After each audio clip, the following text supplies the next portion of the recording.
పరిశుద్ధ గ్రంథం నుంచి ఆదికాండం 3వ అధ్యాయము 8వ వచనము. చల్లపూటను ఆదామును అతని భార్యయు తోటలో సంచరించున్న దేవుడైన యెహోవా స్వరం విని దేవుడైన యెహోవా ఎదుటికి రాకుండా తోట చెట్ల మధ్యను దాక్కొనగా. ఆదాము అవ్వ ప్రతిరోజు దేవుని స్వరం వినేవాళ్ళు, కానీ ఆ రోజు మాత్రం దాక్కున్నారు. కారణం ఏంటంటే పాపం చేశారు.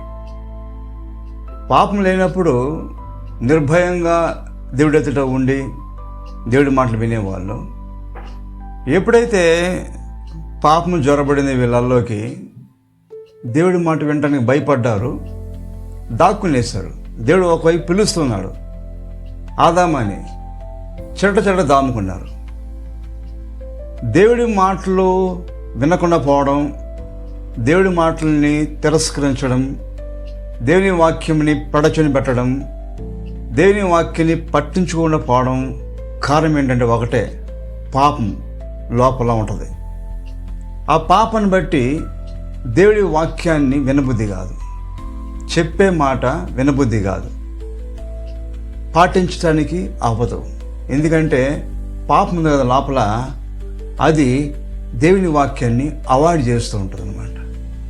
పాపం లేని వ్యక్తే దేవుడి మాట విని దేవుని చిత్తానుసారంగా బ్రతికి జీవించి ఫలాలు ఇస్తూ ఉంటాడనమాట. సో ఆదాముకి వచ్చింది ఏంటంటే, ఇక్కడ ప్రతిరోజు దేవుడి మాట చల్లపూట వినేవాళ్ళు, కానీ ఆ రోజు మాత్రం దేవుడు వస్తే పరిగెత్తి దాక్కునేశారు. చెప్పాను కదా, పాపం చేశారు, దేవుడి విరుద్ధంగా పాపం చేశారు, దేవుడి చేతులను చేశారు, చూడొద్దని చూస్తున్నారు, మాట్లాడుతున్నారు. కాబట్టి చాలామంది కూడా ప్రభు దినాన మందిరానికి రారు, మందిరాన్ని వెనకేస్తారు. ఆలస్యంగా రావడం, అయిపో ముందు రావడం, మందిరం అంటే భయం లేకుండా పోవడం, కాపురంటే భయం లేకుండా పోవడం. దీనికంతా కారణం ఏం తెలుసా?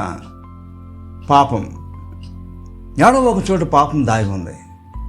దానివల్లే మందిరానికి సరిగా రావడం లేదు, మందిరానికి వచ్చిన వాక్యం సరిగా వినడం లేదు, వాక్యం విన్నా సరిగా పాటించకుండా పోవడం. దీనికంతా కారణము ఒకటే, పాపం. సో ఎప్పుడైతే మనలో పాపం ఉంటుందో దేవుని చూడలేము, దేవుని మాట వినలేము, ఏమీ చేయలేము. దేవుడి మాట ఎంత ఆశీర్వాదం అంటే, నీ లైఫ్ స్టైల్ని ఈ లోకం ఎలా బ్రతకాలని నీకు బోధిస్తుంది.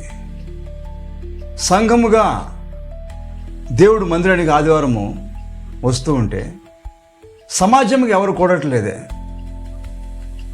ఇష్టానుసారంగా జీవించడం, మందిరం అంటే భయం లేకుండా పోవడం, సిద్ధపాటు లేకుండా పోవడం.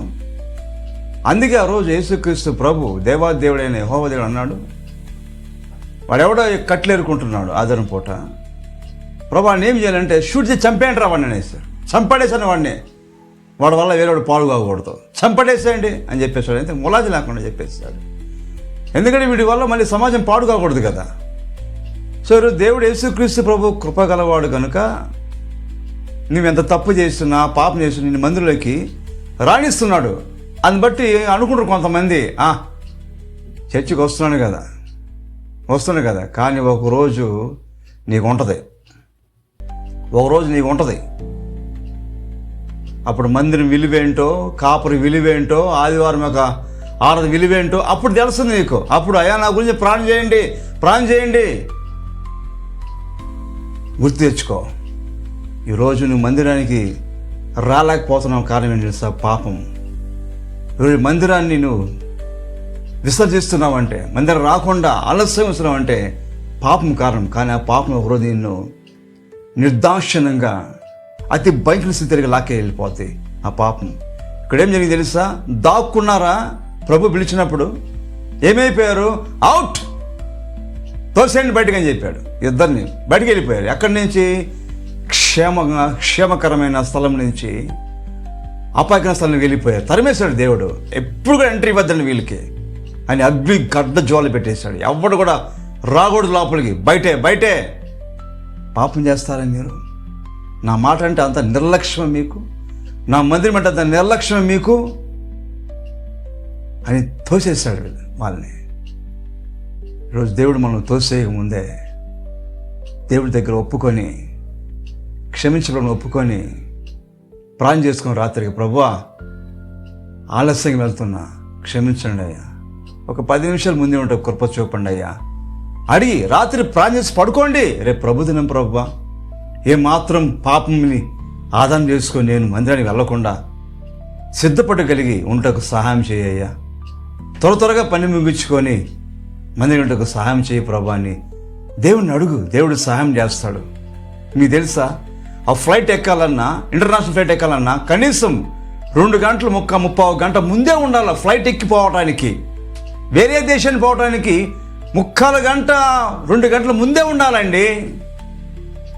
మరి మందిరానికి పరలోకి వెళ్ళడానికి ఎంత ముందు ఉండాలి? మరి పరలోకి వెళ్తావు నువ్వు, దేవుడిని పరలోకి తీసుకుపోతావు, మరి ఎంత ముందు ఉండాలా? ఆలస్యం వస్తున్నావు అంటే నీకు ఏం తెలుసు? నీకు ఏం చూసుకుంటున్నావు నువ్వు? ఆలస్యం రావడానికి కారణం మందిరాన్ని మర్చిపోవడానికి ఏం చూసుకొని మందిరాన్ని మర్చిపోతున్నావు నువ్వు? ఒకసారి గుర్తుంచుకో.